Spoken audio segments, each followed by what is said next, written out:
ഈ വർഷം അവസാനിക്കുന്ന ഒരു സമയത്ത് ആരായിരിക്കും ഇന്ത്യൻ സൂപ്പർ ലീഗിൻ്റെ പോയിന്റ് ടേബിളിൽ തലപ്പത്തുണ്ടാകുക എന്നുള്ള കാര്യത്തിൽ തീരുമാനമായിരിക്കുന്നു. അത് മോഹൻ ബഗാൻ തന്നെ, കഴിഞ്ഞ വർഷത്തെ shield winners. So Punjab F സിക്കെതിരെ ഒരു 3-1 എന്ന് പറയുന്ന സ്കോറിൽ ഒരു എവേ മത്സരത്തിൽ വിജയിച്ചൊരു കംബാക്ക് വിൻ നടത്തിയിട്ടാണ് ആ ഒരു കാര്യം മോഹൻ ബഗാൻ ഉറപ്പിക്കുന്നത് എന്നുള്ളതാണ്. ഈ ഒരു മത്സരത്തിലേക്ക് വരുമ്പോഴത്തേക്കും രണ്ട് ടീമുകൾക്കും ചില ഇഞ്ചുറി കൺസേൺസ് ഉണ്ടായിരുന്നു. മോഹൻ ബഗാനെ സംബന്ധിച്ച് നോക്കുകയാണെങ്കിൽ അവരുടെ ക്രിയേറ്റീവ് പ്ലെയേഴ്സ് ആയിട്ടുള്ള പെട്രോസും സ്റ്റുവർട്ടും ഒന്നും അവൈലബിൾ അല്ലായിരുന്നു എന്നുള്ളതാണ്. പക്ഷേ നമുക്കറിയാം അത് പകരം വെക്കാൻ പറ്റിയ പ്ലെയേഴ്സൊക്കെ അവർക്കുണ്ട് എന്നുള്ളത്. എന്നാൽ പഞ്ചാബ് എഫ് സിയെ സംബന്ധിച്ചിടത്തോളം ഒരുപാട് പ്ലെയേഴ്സിൻ്റെ ഒരു അവൈലബിലിറ്റി പ്രശ്നം അവർക്കുണ്ടായിരുന്നു. ഒരു ഇന്ത്യൻ ഡിഫൻസും ഇന്ത്യൻ മിഡ്ഫീൽഡും വെച്ചിട്ടാണ് അവർ കളിച്ചത്. അറ്റാക്കിങ്ങിൽ മാത്രമാണ് 3 വിദേശികളെ യൂസ് ചെയ്ത് വിദാലും ആസ്മീറും അതുപോലെ തന്നെ മാച്ചനെയും വെച്ചിട്ട് കളിച്ചിട്ടുണ്ടായിരുന്നത്.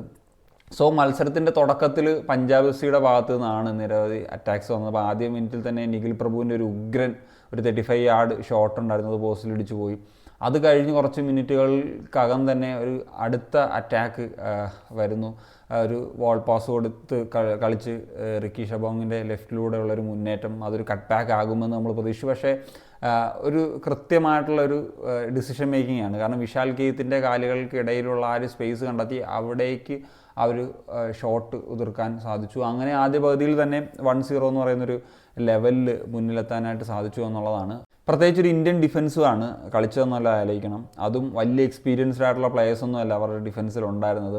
ഇപ്പോൾ ഇന്ന് പരംവീർ സിംഗ് എന്നൊക്കെ പറയുന്നത് 17 ഇയർ ഓൾഡ്, ഏറ്റവും യങ്ങസ്റ്റ് ആയിട്ടുള്ള ISL ഡെബ്യൂ നടത്തിയ പ്ലെയറാണെന്നുള്ള ആലോചിക്കണം. അപ്പോൾ അങ്ങനത്തെ പ്ലെയേഴ്സിനെയൊക്കെ വെച്ചിട്ട് ആദ്യ പകുതിയിൽ അവർക്ക് ഗോള് കൺസീഡ് ചെയ്യപ്പെടാതെ മുന്നോട്ട് പോകാൻ സാധിച്ചു എന്നുള്ളതാണ്. പക്ഷേ സെക്കൻഡ് ഹാഫിൽ നമ്മൾ കണ്ടത് ഒരു ടിപ്പിക്കൽ മോഹൻ ബഗാനെ തന്നെയായിരുന്നു. മോഹൻ ബഗാൻ്റെ ഈ പറഞ്ഞ പോലെ ഒരു ബാക്ക് ടു ബാക്ക് അറ്റാക്ക്, ഒരു ആക്രമണത്തിൻ്റെ മൂർച്ച കൂട്ടിയ രീതിയിൽ അവർ വന്നു എന്നുള്ളതാണ് ഏറ്റവും പ്രധാനപ്പെട്ട കാര്യം. മോഹൻ ബഗാൻ്റെ ആദ്യത്തെ ഒരു ഗോൾ വരുന്നത് ഒരു കോർണർ സിറ്റുവേഷനാണ്. അത് നല്ലൊരു കോർണറാണ് എടുത്തത് കമ്മിൻസ്. അത് സെക്കൻഡ് പോസ്റ്റിൽ നമുക്കറിയാം ആൽബർട്ടോ ഇപ്പോൾ ഒരു സ്ഥിരം ഗോളടിക്കുന്ന ഒരു ഡിഫൻഡറായിട്ട് മാറിയിരിക്കുകയാണ്. അങ്ങനെയാണ് ഒരു 1-1 എന്ന് പറയുന്ന ലെവലിലേക്ക് എത്തുന്നത്. അതിനുശേഷം ഒരു പെനാൽറ്റി ഇൻസിഡൻറ്റ്, പക്ഷേ അത് എത്രത്തോളം ആ ഒരു ഡിസിഷനെ എനിക്ക് ഡൗട്ട്ഫുൾ ആയിട്ടുള്ള ഒരു ഇതാണ്. സോ ഒരു ക്ലിയർ ആയിട്ടുള്ള ഫൗളല്ല, സംടൈംസ് അത് ഫൗൾ കൊടുക്കാറില്ല, അങ്ങനത്തെ സാഹചര്യമുണ്ട്. എന്തായാലും അത് മക്ലാറൻ 2-1 എന്ന നിലയിലാക്കി. അതിനുശേഷം 3-1 എന്ന് പറയുന്ന ഒരു ലെവലിലേക്ക് വരുന്നത് ആൻഡ്രൂ താപ്പ ഒരു സെറ്റ് പീസ് സിറ്റുവേഷനിലാണ്. ഒന്നാം തരം ഡെലിവറി ആയിരുന്നു. അത് എഗെയിൻ ആൽബർട്ടോ റോഡ്രിഗസ് ആണ് തൻ്റെ ഹെഡർ കൊണ്ട് ഫിനിഷ് ചെയ്തത്. ഇപ്പോൾ ആൽബർട്ടോ ആ ഒരു സ്കോറിംഗ് പ്ലെയർ എന്ന ലെവലിൽ, കാരണം ഈ ഒരു മത്സരത്തിൽ 2 ഗോൾസാണ് ഒരു ഡിഫൻഡർ സ്കോർ ചെയ്യുന്നത്. നമുക്കറിയാം KBFCക്കെതിരെയും ആൽബർട്ടോ തന്നെയാണ് ആ ഒരു കളിയെ ചേഞ്ച് ചെയ്തൊരു ഗോൾസ് വന്നത് എന്നുള്ളതാണ്. പിന്നെ ഈ ഒരു മാച്ചിൽ തീർച്ചയായിട്ടും സെക്കൻഡ് ഹാഫിൽ ഒരു പഞ്ചാബിനെ എക്സ്പോസ് ചെയ്യുന്ന തരത്തിലേക്ക് കാര്യങ്ങൾ പോകേണ്ട ഒരു ഫാക്ടർ ഇപ്പം നമുക്കറിയാം. എപ്പോഴും മോഹൻ ബഗാൻ ഒരു സെക്കൻഡ് ഹാഫ് ടീമാണ്, അപ്പോഴാണ് അവർ ഏറ്റവും ബെറ്ററായിട്ട് കളിക്കുന്നത്. പക്ഷേ റഫറിയുടെ ചില ഡിസിഷൻസ് ഈ ഒരു മത്സരത്തിൽ പ്രശ്നമായിട്ടുണ്ട് എന്നുള്ളത് തന്നെയാണ് എനിക്ക് തോന്നുന്നത്. അതിലൊന്നാണ് പുൽഗ വിദാലിന് കൊടുത്തിട്ടുള്ള ആ ഒരു റെഡ് കാർഡ്. ആദ്യം യെല്ലോ കൊടുത്തിട്ട് മറ്റേ എന്താ ക്ലാപ്പ് ചെയ്ത ആ ഒരു സംഭവം വന്ന് റെഡ് കാർഡ് കൊടുക്കുന്നൊരു സാഹചര്യം ഉണ്ടായി.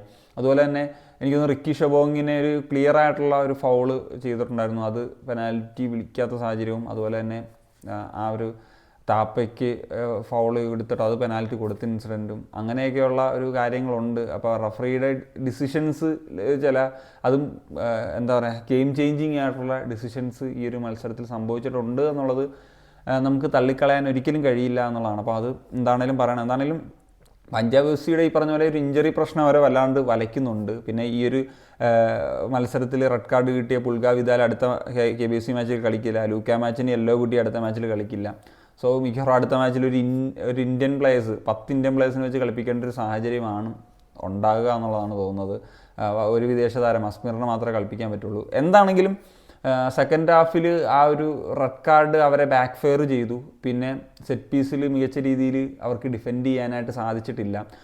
ആ ഒരു സെറ്റ് പീസ് ഡിഫെൻഡിങ്ങിലുണ്ടായിരുന്ന പ്രശ്നങ്ങളുണ്ടായിരുന്നു. ഓപ്പൺ പ്ലേയിലൊക്കെ അവർ നന്നായിട്ട് ഫസ്റ്റ് ഹാഫിൽ എസ്പെഷ്യലി നന്നായിട്ട് കളിച്ചിട്ട് ആ ഒരു കാര്യങ്ങളൊക്കെ കൈവിട്ട് പോയൊരു കളിയായി മാറി എന്നുള്ളതാണ്. So that's it guys. അപ്പോൾ എന്താണ് നിങ്ങളുടെ ഒപ്പീനിയൻസ് ഈ ഒരു മത്സരത്തെ പറ്റിയാണെന്നുള്ളത് തീർച്ചയായിട്ടും കമ്പോസ് ചെയ്യാൻ പറ്റുക.